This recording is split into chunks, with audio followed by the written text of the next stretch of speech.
Na verdade não é questão só de conta comigo, é a estrutura do King. O King adora contar histórias de jovens, de adolescentes que não tem nada e a única coisa que eles têm, que eles são apegados, é o elo, né? O laço, a amizade com os amigos dele. O King, as histórias do King são movidas a isso. Algumas, né? Porque tipo, a Carrie não tem laço assim. Né? Cara, inclusive, isso é até interessante, porque eu acho Carrie horrível. Assim. O filme? Eu não gosto do filme, porque eu acho muito absurdo. Eu não consigo gostar. Novo ou todos os filmes. Ah, que isso? E eu também não gosto do livro. Também já li o livro. Pra mim, e eu ainda consigo... assim, na minha opinião, o melhor Carrie foi o de 2002. Que foi o primeiro que eu assisti, depois eu vi o de 70 e depois eu vi o novo que... Eu acho muito absurdo, assim, o Carrie. E eu gosto da forma como o King... É porque aquilo, uma coisa que a gente já comentou aqui, uma das coisas que um elemento muito vivo nas obras do King é a questão do bullying, né? Uhum. E o Carrie tem o primeiro experimento, o primeiro flerte do King em escrever sobre o bullying. E ele faz isso já ali muito bem, tanto que isso só melhorou ao longo da carreira dele. Mas ele já fez aquilo ali muito bem. Mas eu acho, sabe, todo aquele contexto, sabe, da garota simplesmente ser uma telepata e você acompanha a trama dela ficar até um ponto em que ela vai romper, né? Ela fica sob tanta pressão que ela rompe e é um final trágico. Eu particularmente não gosto da obra. Olha, eu gosto muito quando o autor... Caraca, olha só o barulho desse povo. Eu gosto muito quando o autor... Espera, cara, o barulho, espera. Não vai parar, não. Isso é obra, cara. Vai. Eu gosto muito quando o autor, ele sabe o que ele está fazendo. O que eu estou querendo dizer? Porque há histórias em que eu defendo você abrir a porta. Uhum. E há histórias que eu defendo que você deixa a porta entreaberta. E há histórias que eu prefiro que a porta fique fechada. O que eu estou querendo dizer? Muita parte do medo, do horror, do desgosto, o que vai te causar tensão, fica no desconhecido. Então existem tramas que você pode escancarar, mas tem tramas que é melhor você deixar aquilo ali, sabe, no ar. Deixa no imaginário das pessoas. No caso do It, eu prefiro que fique no imaginário das pessoas. O Stephen King, ele mexe muito com o psicológico, principalmente da criança, né? Os personagens principais, assim. E é engraçado que o núcleo adulto, tanto de qualquer filme dele, também tem esse transtorno, mas tipo assim, eles meio que, vamos dizer, bulinam os próprios filhos. Exato, exato. Eu vi um documentário sobre o Stephen King, eu acredito que seja um documentário, que ele conta justamente a respeito da ideia dele pra psique, tanto do Danny quanto do Jack, né? No livro os nomes são originais assim também, né? São Jack Torrance. Então, e ele fala que eu acho que uma vez ele estava escrevendo na mesa da sala, aí um dos filhos dele pequeno, não lembro agora, não sei dizer qual deles, fez alguma coisa que destruiu um papel com o manuscrito dele. Ou rabiscou o papel do manuscrito dele. E ele simplesmente pensou em caraca, que vontade. De quebrar o braço do meu filho. Ele É fogo gravar assim. Vai. E ele pensou, nossa, que vontade de arrebentar, de fuder esse moleque. Ai, vou quebrar o braço do né? meu filho. Então, ele fala nessa entrevista que ele foi o ponto principal do transtorno do Jack. Pro Jack. Uhum. O Jack começou a surgir na cabeça dele a partir desse ponto. Que ponto pode chegar um pai de maltratar o filho de tal forma? Às vezes por uma coisa que é trivial, né, cara? Realmente, tipo, é interessante. Isso é um ponto muito legal no King, porque ele pega as coisas mais idiotas, assim, mas que são humanas, e ele consegue transformar aquilo em algo mais. Né? Tanto que em outros livros dele, às vezes você vê ele contando como ele teve ideia pra tal coisa. Cara, é a coisa mais bizarra. Ele parece que ele pensa numa coisa e ele transforma aquilo na melhor coisa que poderia, sabe? É muito interessante. Que outra pessoa não tinha esse olhar. E ao mesmo tempo é bizarro. Na verdade, esse é um ponto que sempre me afastou do Stephen King. Eu gosto do horror dele, particularmente. Né? Eu sou muito fã do Stephen King. Só que eu acho que o horror dele é muito ruim. Eu não gosto. Assim? O que eu tô querendo dizer? Eu acho bizarro de uma forma que não passa medo. Eu acho que é simplesmente o bizarro pelo bizarro. Eu acho que muitas vezes o Stephen King ele pensa na coisa mais bizarra que ele pode pensar e ele taca lá.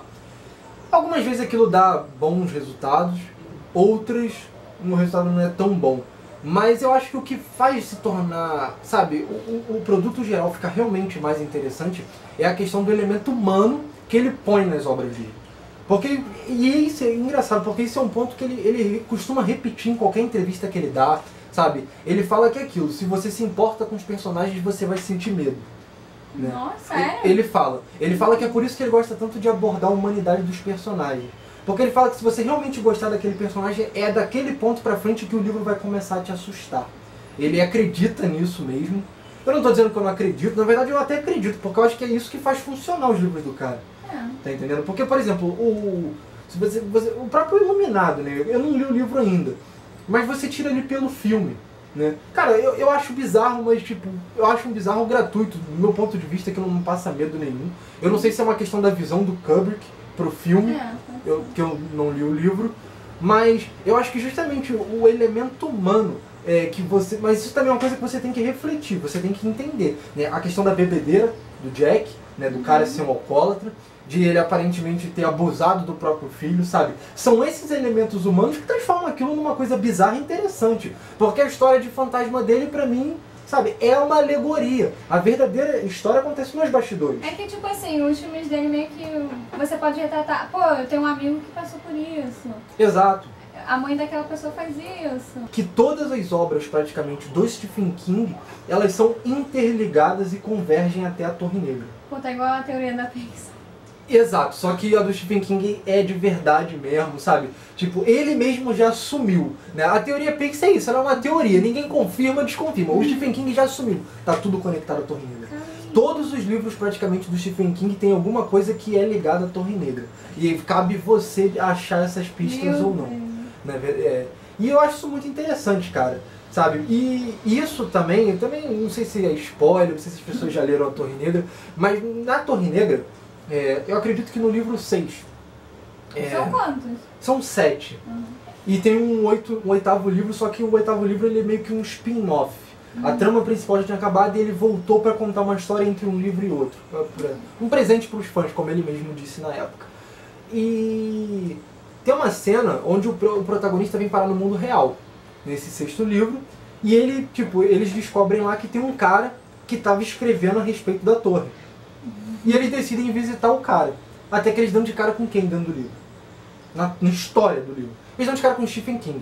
Ai, meu Deus. E o protagonista da Torre Negra entra na casa do Stephen King e bate o papo com o Stephen King. E tipo, é muito interessante porque ali... É até bizarro. É bizarro. E eu na hora eu falei, nossa, isso é muito bizarro. Cara, quem faz isso? O cara se transformou num personagem da própria história. E o cara que escreve a própria história, ele realmente não abre mão disso. Mas o que é interessante é que nesse livro, nesse 6º volume da Torre Negra, você vê o desprezo do Stephen King pelo personagem. Eu acho que o Stephen King ele gosta muito de causar o horror psicológico, né? Vai ser rápido, não vai acabar. E eu acho que ele causa esse horror de forma, sabe, por dentro do ser humano. Ele faz a questão muito psicológica, muito viva ali, e aquilo chega a um ponto que começa a refletir no exterior. Na personalidade até da pessoa. Exato. Né? O que acontece? O Apanhador de Sonho é uma das poucas obras do Stephen King onde ele lida justamente com o tema do extraterrestre, sabe? De forma aberta. Ele não mascara, ele escancara a porta. Está acontecendo uma invasão extraterrestre aqui. Entendendo? É um dos poucos livros do Stephen King que aborda isso. E o elemento principal desse livro Apanhador de Sonhos é o que? Adivinha? A amizade dos caras. Cara, sem sacanagem, é o meu livro favorito do Stephen King por causa disso.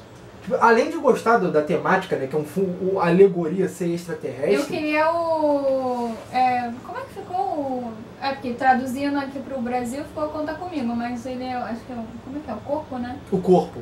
É um conto. Se alguém quiser me dar aí, a gente agradece, eu dou até o meu endereço. Pensa assim, me vai dar meia hora.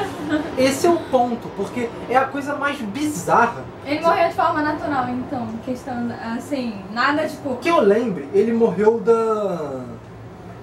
Ele morreu... Acho que ele foi comido. O que acontece? O Stephen King, o nome original, acho que desse livro, Apanhador de Sonho, era Câncer. Porque a ideia do Stephen King, ele meio que, ele não sei se ele copia escancaradamente, sabe?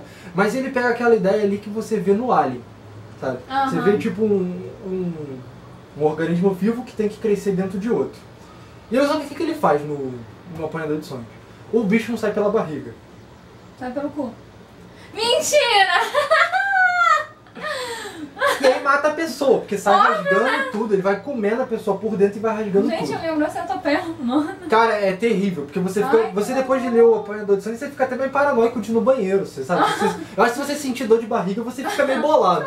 É um Stephen King que te deixa meio, sabe, Eu tenso. chutei, tipo assim, porque você fala, não sai pela barriga. Mas você para e pensa assim, nossa, que coisa bizarra, sabe? É gratuito, isso não é interessante. Mas quando você pega o contexto da trama inteiro, da amizade, caraca, aquilo é genial. E tem muito daquela mesclagem com a Torre Negra no Planeta dos Sonhos. Por exemplo, tem uma cena, se não me engano, que eles passam num lugar que tem um túmulo. No túmulo tá escrito Pennywise. Ai, meu Deus. É muito interessante. Ao mesmo tempo, um dos... Aí uma das datas vai estar um infinito, assim. Que o pessoal não sabe. Um dos personagens desse grupo de amizades, ele, se eu não me engano, ele tem síndrome de Down. Né? E é um personagem Mas muito forte. foi adaptado pro cinema? Foi, o filme acho que tem o Morgan Freeman, foi adaptado pro cinema, só que é muito ruim. Então o que acontece? O personagem tem síndrome de Down, só que ele tem uma... ele tem uma coisa chamada toque. O garoto tem síndrome de Down. Esse garoto tem síndrome de Down. O toque aí, pra quem já conhece um pouco da Stephen King, é a mesma coisa que o Danny tem. Isso é o iluminado. Ah, tá, que ele fica... Sabe, ele meio que paranormal. Ele vê as coisas, ele sente. O Danny tem isso em comum com esse personagem do Apanhador de Sonhos, que tem síndrome de Down, e ao mesmo tempo... Aquele zelador do Iluminado também é também iluminado, tem. né? Inclusive, Não é iluminado. um dos protagonistas da Torre Negra, o personagem que é uma criança, o Jake, ele também é uma dessas pessoas que tem o toque. Ele também é um iluminado, né? Ainda. Isso faz parte Não do tem próprio nada. plot da Torre Negra, tá ligado? Você vê que pode ser a coisa mais simples de toda, mas tem muito elemento da Torre Negra que você vai achar em todos os livros.